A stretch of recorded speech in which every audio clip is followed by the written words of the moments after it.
And to think, the last couple of weeks have been so crazy, I've not had time to make any YouTube content.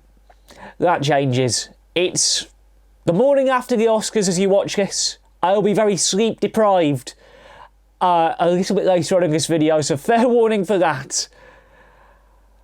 But let's go in depth into the craziness that was this year's awards season.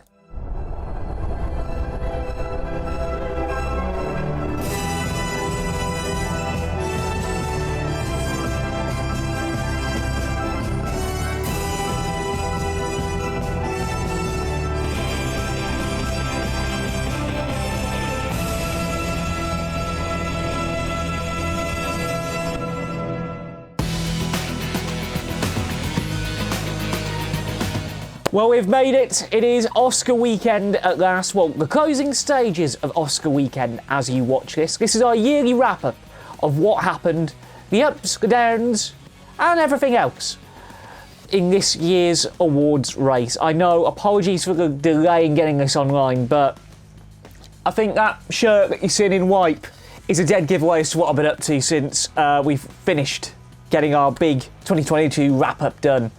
Over the next couple of minutes, we're going to take you through the Golden Globes, the BAFTAs, the Oscars, and the Razzies in one handy wrap-up of everything you need to know coming out of award season, going into blockbuster season with John Wick and Shazam looming, with the Super Mario Bros. Movie looming in the next month. It's one of those videos that has all bases covered, and for those of you who asked last year, yes, we've sorted the music out, it doesn't blare out anymore. Perks of using new technical rigs. So, let's cross over to a slightly more tired, slightly more sleep-deprived me for a summary of what happened at the Oscars in terms of a broadcast standpoint.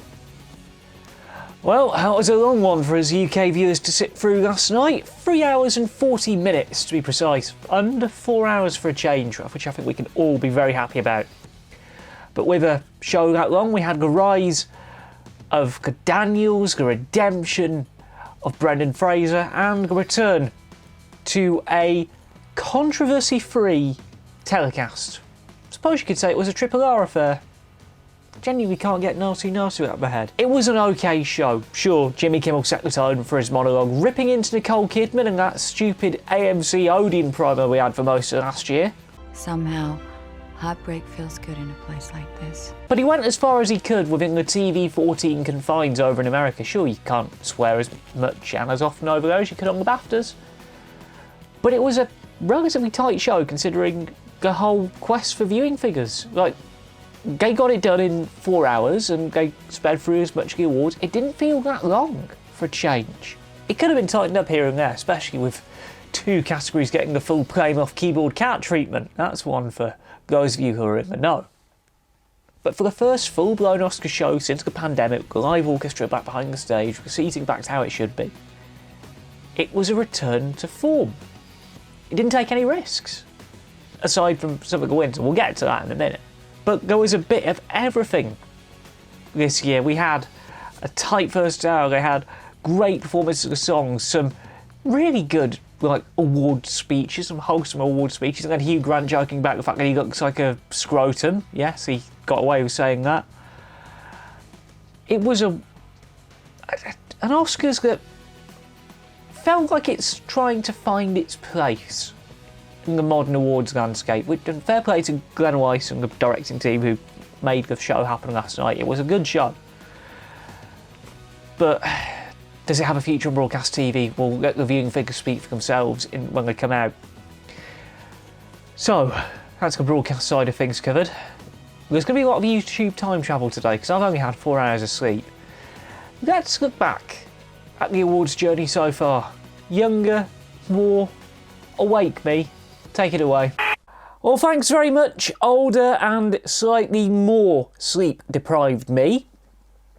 Before we rip into the madness that happened in the early hours of this morning as you potentially watch this here in England, we'll recap the full awards race so far. We're going to cover it blow by blow with the Golden Globes first, and it was a weird one this year. The Globes have kind of lost their relevancy since Ricky Gervais stopped hosting it. But the big winners this year, The Fabelmans and Banshees of Inisherin were the winners for Best Motion Picture, Drama, and then Musical Comedy, respectively. Fabelmans, it's Spielberg, you can't really argue with that. Banshees, though, I'm so happy it's getting the love that it is. It was one of the strongest films of the last 12 months. It's Martin McDonagh back to his absolute peak.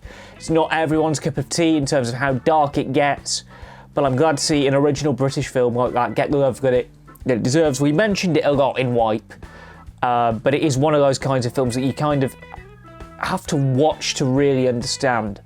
On the animated front, it was Del Toro. No surprises there. Pinocchio has proven that animation ain't just for kids. It's become one of the unsung successes of the award season. And then non-English language. We all thought All Quiet on the Western Front would win that one, but it went to Argentina in 1985, which, again, great to see these foreign and independent art house films get the love that they deserve, I guess. Performances, though. Austin Butler took home Best Actor for Drama. Cate Blanchett took home the respective award for her work on Tar, and again, two solid performances. Butler still has the Elvis accent in him, which that's full method, and Cate Blanchett is Cate Blanchett, although looking at the competition, she was up against Olivia Colman, Viola Davis, Ana de Armas, and Michelle Williams. Like, there was no major competitors aside from that.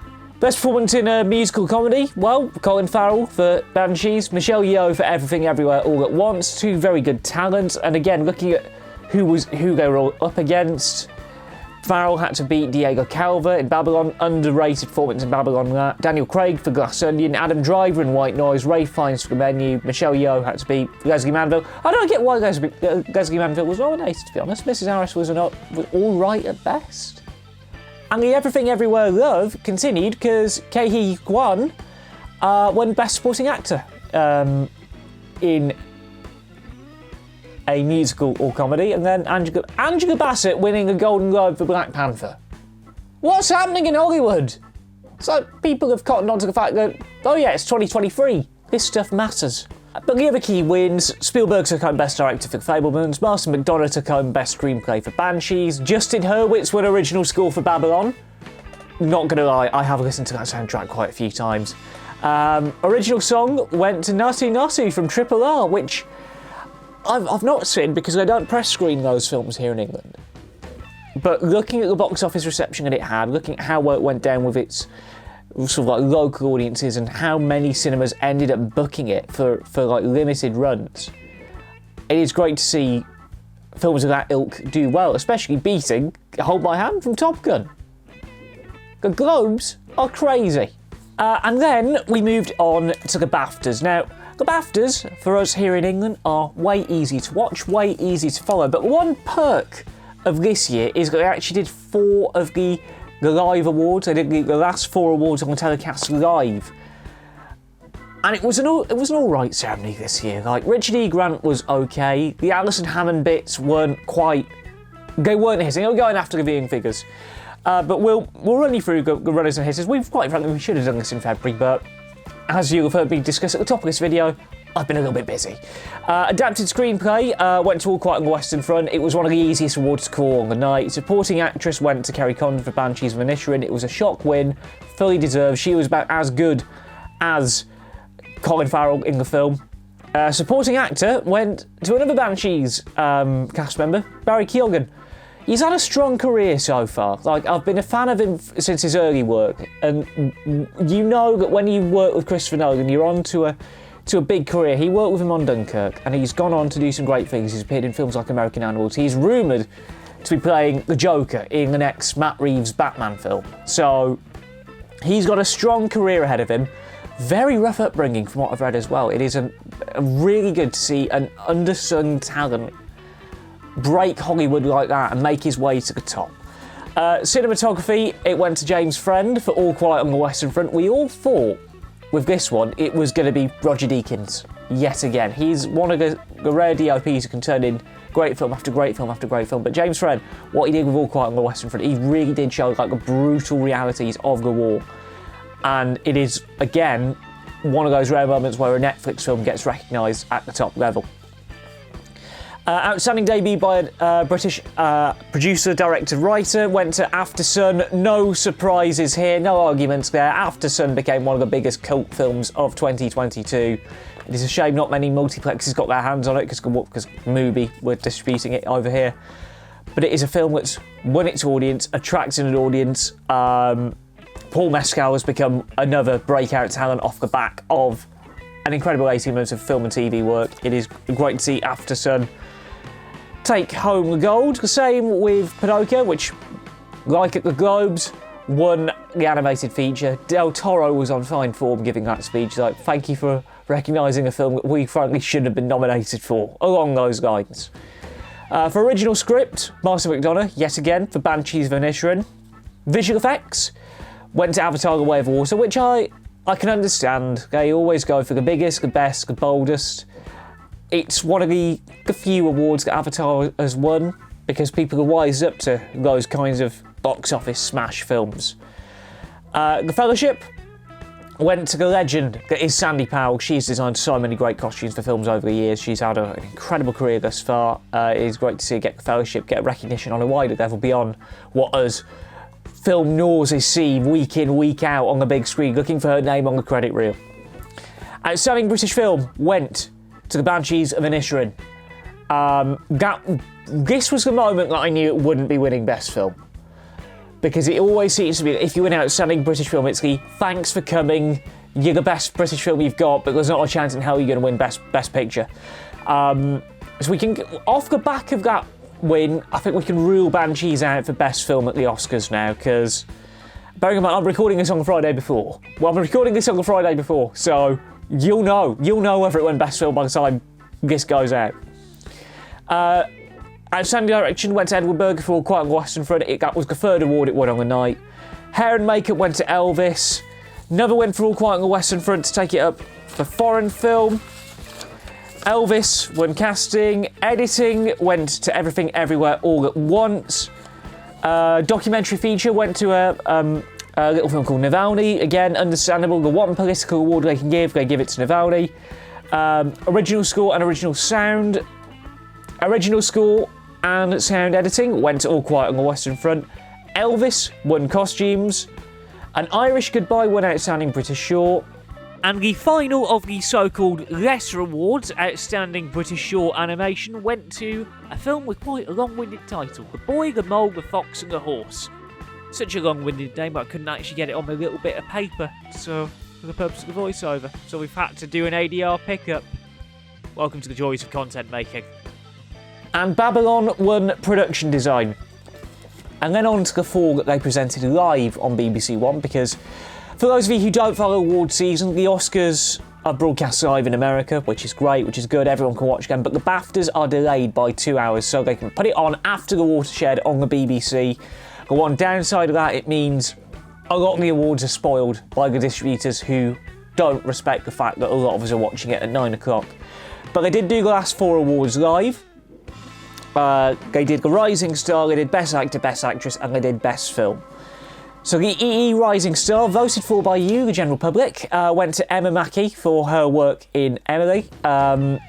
It was a clear race. It was always going to be one of the sex education actresses who was going to win that award. It was either Corinne or Amy Lou Wood.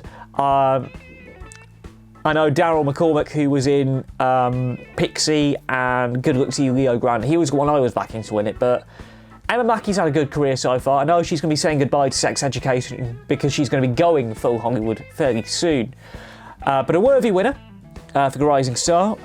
Again, as expected, Austin Butler won the BAFTA for Best Actor for Elvis. Cate Blanchett won Best Actress for Tar.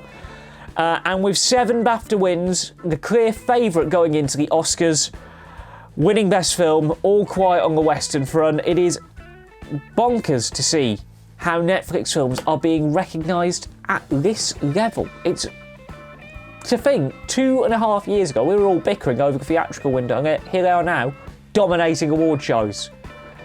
So what of the Oscars then, Mr. Smit? Take it away, future me. And what of the Oscars indeed?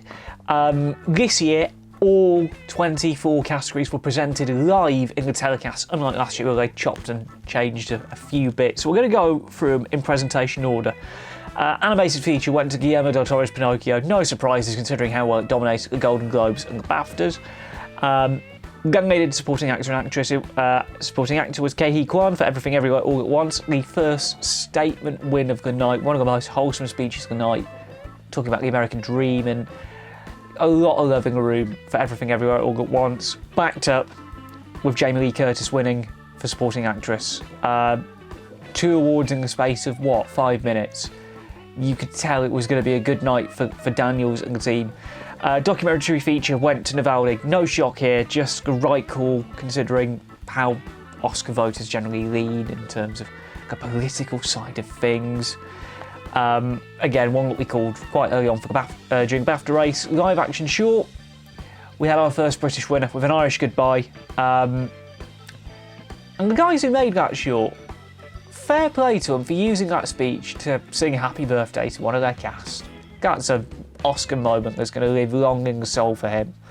Cinematography went to James Friend for All Quiet on the Western Front. It's big, it's bold, it's brash. It is this year seems to be the year where Netflix really embraced the streamers. I know we had Coda dominate last year, but it felt like Netflix put a lot more into putting their films in cinemas and qualifying for Oscars the old-fashioned way. Which could only be a good thing long-term for the survival of the industry and the whole streaming domination thing. We'll probably end up doing a journal about it at some point. Makeup and hairstyling went to the Whale. I can see why it won. Like, the makeup, the prosthetics, it felt right. But it was the first true shock win of the night. We were all expecting Elvis to win. We were all expected Elvis to win. And what put the cherry on top of that is they got played off. They were obviously running a little bit late by that point. Costume design went to Ruth Carter for Black Panther Wakanda Forever. First woman to win in 2 categories of an ethnic minority. I can see why Black Panther won it. It was a big film, it was a bold film, the costume designs were really great. Again, a lot of the mainstream press were favouring Elvis to win just because of the sheer amount of costumes involved, but they liked the elaborate design. Film not in the English language, All Quiet on the Western Front. No qualms there. We called that. We absolutely called that. Documentary short went to The Elephant Whisperers. Obviously, we don't get the shorts here in the UK, so we can't really pass comment too much. I know it is on some streaming platforms. Animated short is one the BBC are very happy with. The Boy, the Mole, the Fox and the Horse went out on the Beeb over Christmas, it turns out. And you just know it's going to win. Peter Bainton commissioned it, and he is Mr. British film these days. Wouldn't be surprised if it goes on a... Well, I think it's still on the iPlayer from over Christmas, so we might have a look at it as a short take at some point. Production design, another win for All Quiet on the Western Front. Same with score for Volker Bertelmann. So that was 4 wins for All Quiet on the Western Front at the halfway mark. We were all, at this point, I was thinking, it's going to win Best Picture, innit? It's going to win Best Picture, but again, we'll get there. Visual effects, no surprises here. It went to Avatar: The Way of Water, only the highest grossing film of 2022. No shocks here. And another award in which they got played off. You love to see it. They then presented the Original and Adapted Screenplays Awards. For original screenplay, it went to Everything Everywhere All at Once. One of the biggest draws of the night when Daniels came up to do the speech. I have a lot of respect for him. Like, they have spoken a lot about how A24 took a chance on financing a weird film, their words, and it has paid off quite handsomely for them. To a point where one of the local cinemas that I go to had it back in a couple of weeks ago as part of their Back on the Big Screen award season programme, and it pulled in a packed house even though the projectors were playing up that day. Well, that's for one, if you know, you know, kind of thing. Adapted screenplay. We were all thinking it would be Top Gun. We were all thinking it would be something else, but it went to Women Talking. And they got it right. They got the title of the film right unlike at the SAG Awards, women are talking. Come on, Travolta. But that was a big shock win. Very wholesome speech. I can see big things going forward. And on top of that, it's always good to have an Oscar show punctuated by big moments. Especially when the next category presented was sound, went to Top Gun, no surprises there. Sounded big in cinemas, sounded even bigger on a home theatre rig. But that was warming us up for a little bit of history. Original song. Everyone was expecting Lady Gaga to win for Hold My Hand for Top Gun. But there was a performance in the show that won over everyone's hearts. And it made a bit of history in the process. Nasu Nasu from Indian film RRR won Best Original Song. And like I said at the top of this thing, I can't get it out of my head. It is catchy. It is really catchy.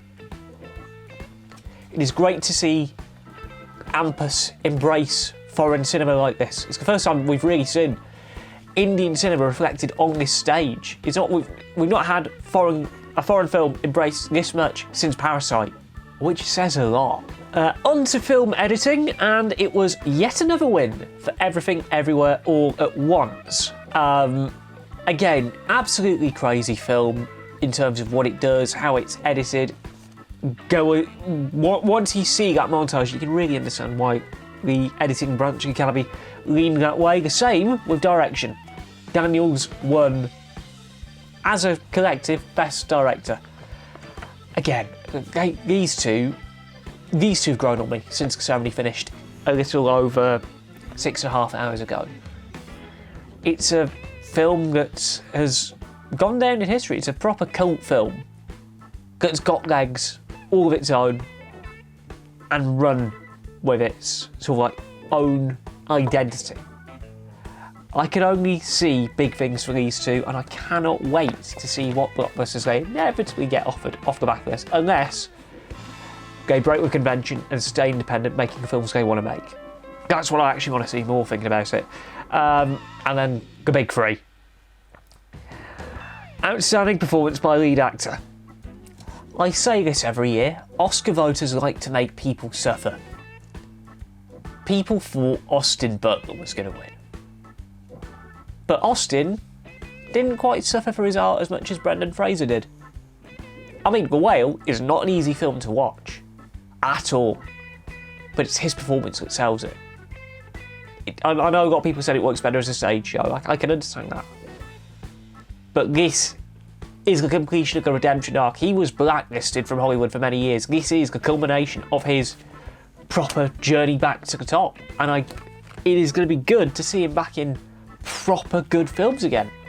He's made a lot of laissez-faire over the years. He's not been in much. But Fraser is back.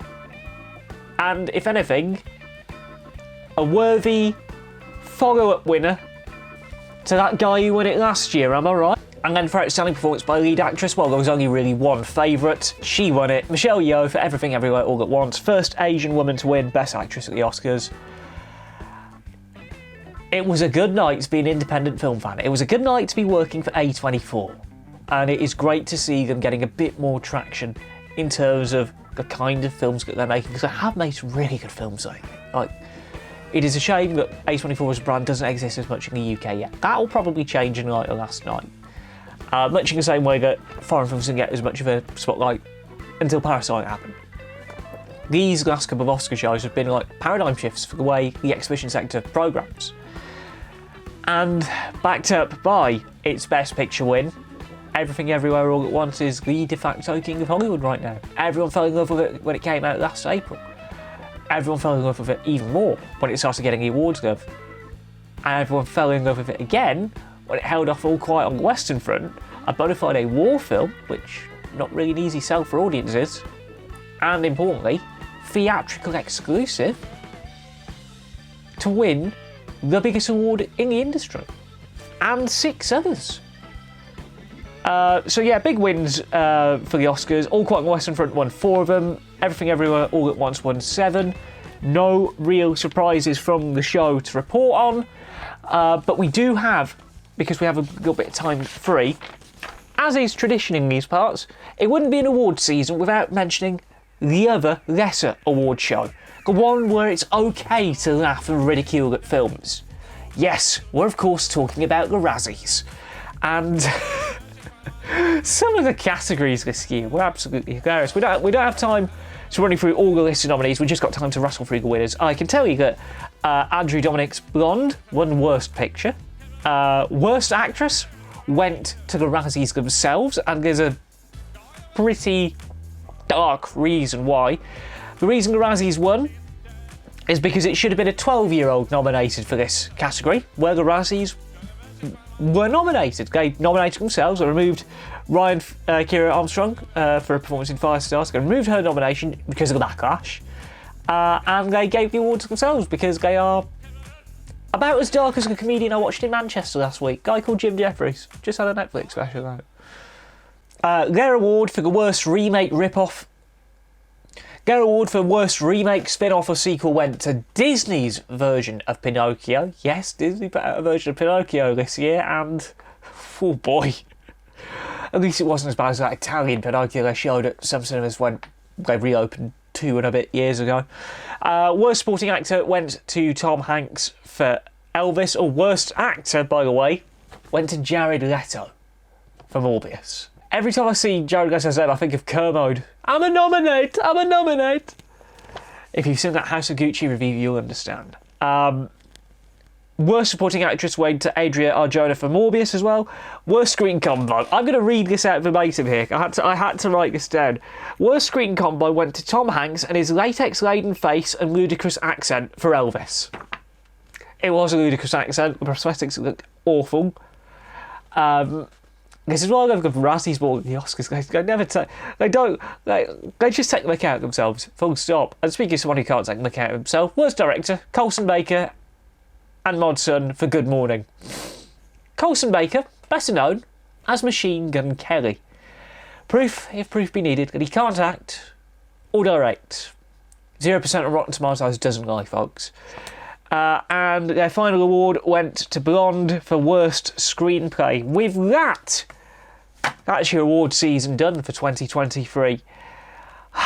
It's been a long ride getting this over the line, especially with this thing, if you're watching on YouTube, dominating a lot of my life. It's not easy being a rugby fan these days, especially being a Sale fan, but that's irrelevant. Back to younger, more awake me in the studio, I guess. So that just about does it for this year's big awards wrap-up. We don't want to call it What the Hell Happened, because it's not really What the Hell Happened. In terms of content coming up here on the TheJackSmit.com YouTube channel, well, we'll be bringing the journal back in a couple of weeks for our little industry-specific year in review, covering the boring, nerdy stuff that you guys don't really know about. So, like, average ticket price, how much you're paying for your tickets, your concession spend, what's been happening in the industry in terms of technological developments, new openings, all of the boring stuff, really. And then we've got a couple of journals free to close out the year. We don't know what we want to do with them. So if there's any topics you want covering on the journal or in a Cinema 101, let us know in the comments. Because aside from the wipe, we're kind of burned out for ideas now. We've got a couple in the works in terms of full-blown rants. But we want you to shape the future of Series 3. Another thing we're going to be launching in a couple of weeks' time, we've realised short-form content works. So don't be surprised if you see the old Talking Smit About Film name revived, but in a new format, designed for platforms like, I don't know, TikTok, @Smit on Film. Get ready for that.